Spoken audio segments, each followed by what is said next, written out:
Paz y bien, queridos hermanos, en un encuentro más de estas cápsulas de formación doctrinal. Hoy día, en el apartado tercero, vamos a revisar la conciencia religiosa frente a la pobreza. Gran tema, ¿verdad?, en el que nos introducimos de la mano de Monseñor Oviedo en esta carta pastoral, Los pobres no pueden esperar. En el numeral 13, Monseñor Oviedo va a decirnos: cuando la Iglesia habla de la pobreza, no se refiere solo a la existencia de un problema social, por dramático e importante que pueda ser, sino a una dimensión esencial de toda la existencia humana. En efecto, lo que le importa a la Iglesia, lo que nos importa desde la mirada de la evangelización, es el hombre integral: sentimientos, emociones, intelecto, afectos, en fin. Y en esa mirada es que la Iglesia coloca su preocupación. Seguimos. Puesto que el amor de predilección por los pobres lo ha aprendido del propio Jesucristo, siendo una de las características más importantes de su vida y de su predicación, ¿verdad?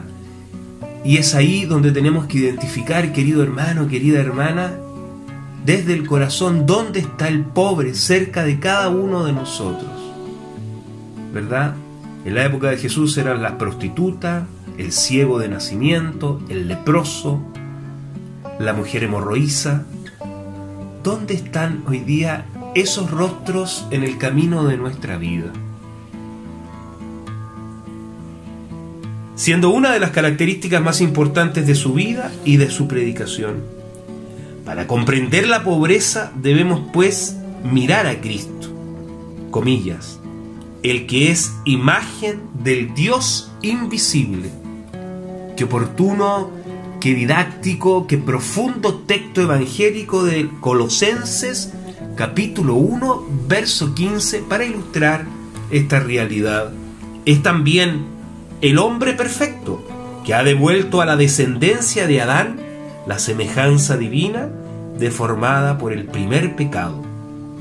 Esto lo corrobora Monseñor Oviedo del documento conciliar Gaudium et Spes, tantas veces mencionado, ¿verdad?, en nuestras cápsulas, en el numeral 22. Debemos buscar en la pobreza, por tanto, no solo su significado social, sino también su relación con la recta formación de la conciencia religiosa y de la conciencia moral del hombre. De modo de poder comprender que la predilección por los pobres no tiene un carácter puramente accidental e histórico, sino que es un signo de la perenne misericordia de Dios. En este tiempo, ¿verdad?, en que el Papa Francisco nos ha llamado al año de la misericordia hace un tiempo atrás, en que la misericordia está tan presente en el discurso pontificio de este actual pontificado. Qué importante esta aseveración de Monseñor Oviedo. Pobreza y misericordia van en una ecuación perfecta, en una ecuación pero idónea. 14, numeral 14. Una respuesta desde la teología bíblica a la pregunta ¿quién es el pobre?, trasciende todas las definiciones puramente sociales de pobreza y de riqueza, hasta considerar, en último término, el corazón mismo del hombre, especialmente en su disposición a abrirse o a permanecer cerrado frente al amor de Dios. Aquí les invito a los que quieran consultar la primera encíclica del pontificado del Papa emérito Benedicto XVI, Deus Caritas Est, Dios es amor, ¿verdad? Si lo complementamos con lo que aquí nos menciona Monseñor Oviedo, pobreza, misericordia, amor de Dios, veremos realmente desde una perspectiva muy enriquecida lo que es el hacer de un creyente católico frente a la pobreza. No le quitamos ni una línea, ¿verdad?, ni una palabra a lo que aquí menciona Monseñor Oviedo. Pobres son aquellos que han puesto toda su confianza en Dios y esperan de Él su salvación. ¡Qué extraordinaria definición! ¡Qué extraordinaria definición! Pobre es el que depende en todo de Dios. ¿Cuántas veces, verdad, hemos escuchado de nuestros abuelos, de nuestros mayores? Hijo, hijita, no se preocupe, Dios proveerá. Dios proveerá. Porque nosotros tenemos que poner todo nuestro esfuerzo, pero Él lo completa con la gracia, con la misericordia y con su amor. Por eso me permito repetir esta definición. Pobre, dice Monseñor Oviedo, pobres son aquellos que han puesto toda su confianza en Dios y esperan de Él su salvación. No solo los que nada tienen, sino también los que se humillan delante de Dios y esperan el cumplimiento de sus promesas.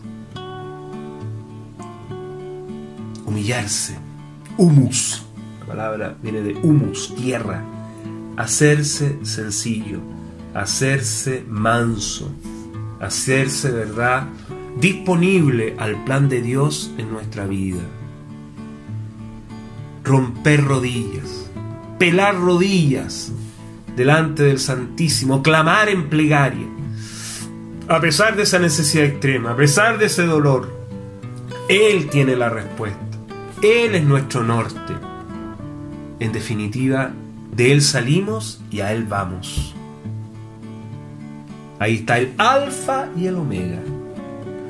Por eso, todo hacerlo, ¿verdad?, en este contexto y en esta dinámica de dependencia de un Dios amoroso, de un Dios tierno, de un Dios acogedor, de un Dios cálido, de un Dios que se hace mi amigo en el camino, de un Dios, ¿verdad?, que me acompaña, de un Dios que me salva.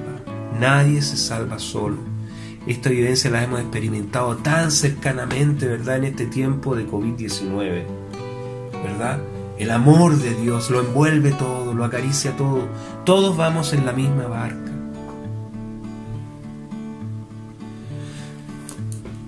No solo los que nada tienen, sino también los que se humillan delante de Dios y esperan el cumplimiento de sus promesas.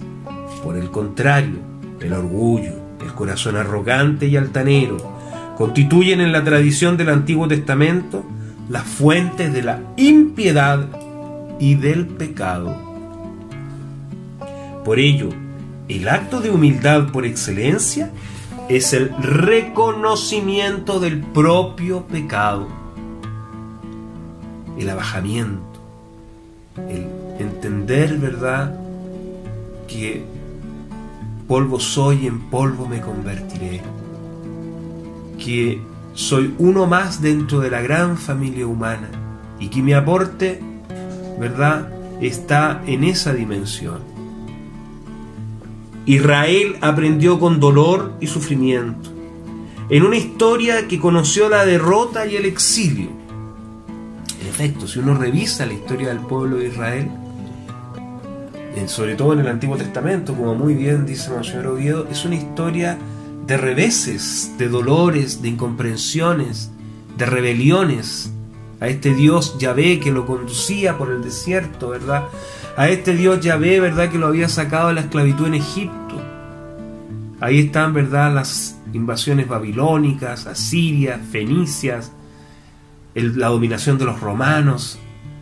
Entonces, ya desde la revelación bíblica también nosotros podemos leer en el hoy, siglo XXI, nuestra realidad existencial.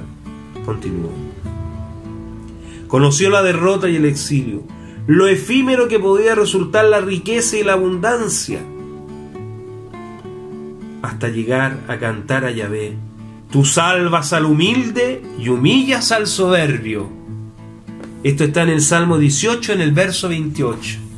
Ojalá esto lo inscribiéramos aquí, hermanos, en nuestra mente y en nuestro corazón, en todo nuestro ser. Qué precioso este texto. Tú salvas al humilde y humillas al soberbio.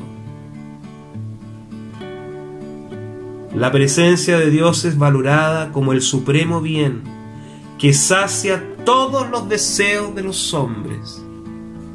Qué importante que una autoridad eclesial de la dimensión de Monseñor Oviedo, un cardenal, un arzobispo de Santiago, un integrante de muchas comisiones vaticanas pontificias, ¿verdad?, nos recalque esto. Dice la Sagrada Escritura: al que mucho se le da, mucho se le va a pedir. Por eso siempre tener conciencia, especialmente los que sean exaltados a mayores responsabilidades de conducción de la comunidad como creyentes católicos. Esto tenerlo muy presente. Tú salvas al humilde y humillas al soberbio. Mantener siempre esa actitud ponderada, esa actitud equilibrada, si ustedes quieren, ecléctica, mesurada, responsable, frente, ¿verdad?, al devenir. No las actitudes ególatras, ¿verdad?, megalómanas.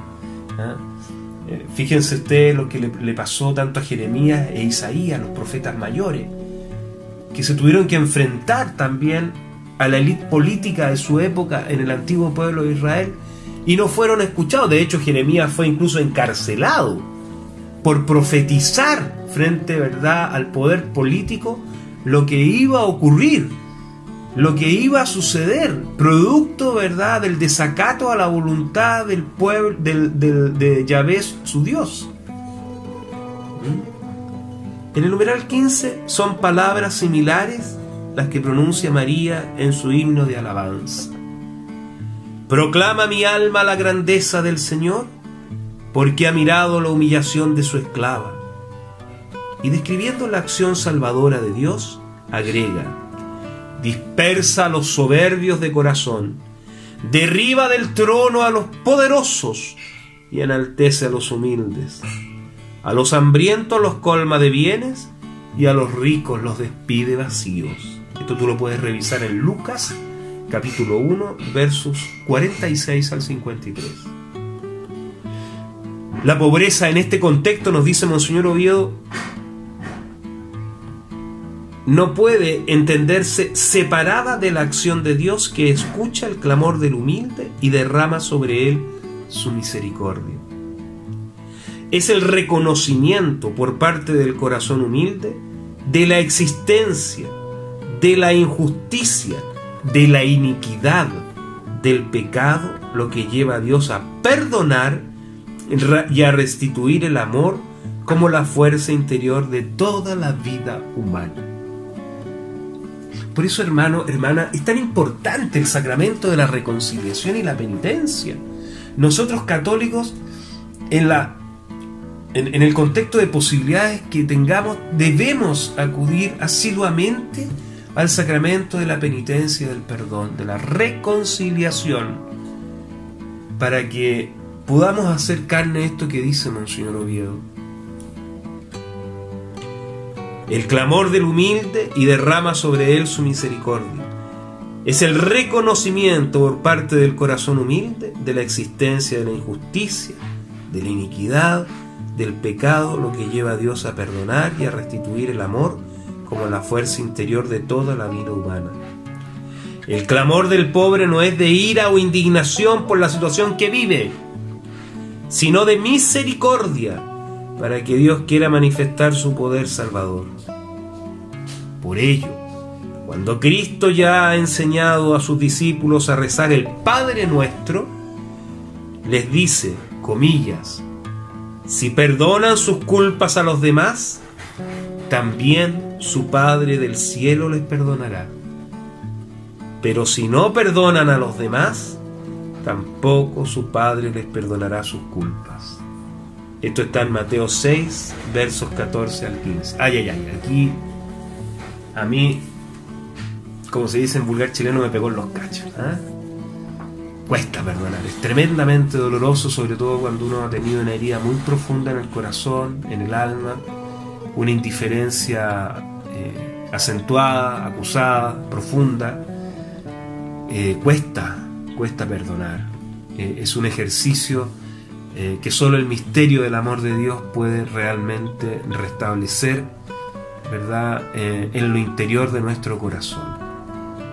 Por eso la Iglesia nunca se cansará de anunciar, ¿verdad?, que haya paz en nuestros días, que se detenga la violencia, no solo la violencia institucional, sino la violencia personal, la violencia del gesto altanero, la violencia, ¿verdad?, del gesto grosero, de la envidia, del renconconio, ¿verdad?, del resentimiento, porque eso, la verdad, que a nada bueno lleva.